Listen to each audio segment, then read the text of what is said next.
হরে কৃষ্ণ।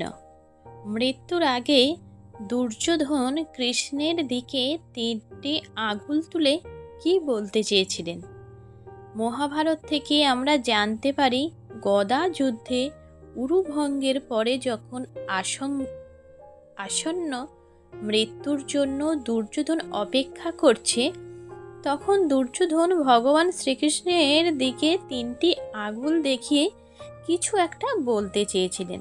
কিন্তু মৃত্যু যন্ত্রণায় কাতর দুর্যোধনের সেই কথা ভগবান কৃষ্ণ ছাড়া কেউ বুঝতে পারেননি। পাণ্ডবেরা শুধু তাকিয়েই ছিল। তারা ভগবান কৃষ্ণের কাছে জানতে চান যে দুর্যোধন তাকে কি বলল। কৃষ্ণ বলেন, দুর্যোধন আমাকে বলে, হে বাসুদেব, ভগবান শ্রীকৃষ্ণ, আমি তোমাকে চিনতে দেরি করে ফেলেছি।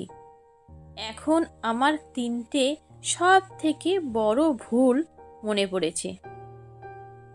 দুর্যোধন বলেন, হে বাসুদেব, আমার প্রথম ভুল এটা ছিল যে আমি আপনি ও আপনার নারায়ণী সেনার মধ্যে পার্থক্য বুঝতে পারিনি।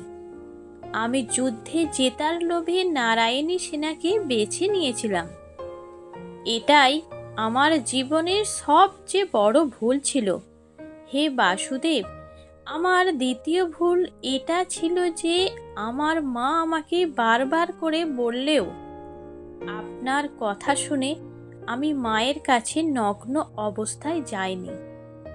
তাহলে আমার পুরো শরীর লোহার হতো এবং আমি অমর হতাম ও আমার কেউ মারতেও পারত না। আমার তৃতীয় বড় ভুল ছিল এটা যে আমার কথায় আমার পরম বন্ধু কর্ণ ইন্দ্রের দেয়া শক্তিবান ঘটোৎকচকে মারার জন্য ব্যবহার করেছিল। কিন্তু কর্ণের ওই শক্তিবান অর্জুনকে মারার জন্য ব্যবহার করার কথা ছিল। ওই 3টে ভুলের জন্যই আমি আজকে এই যুদ্ধে হেরে গেছি। বাসুদেব, হরে কৃষ্ণ।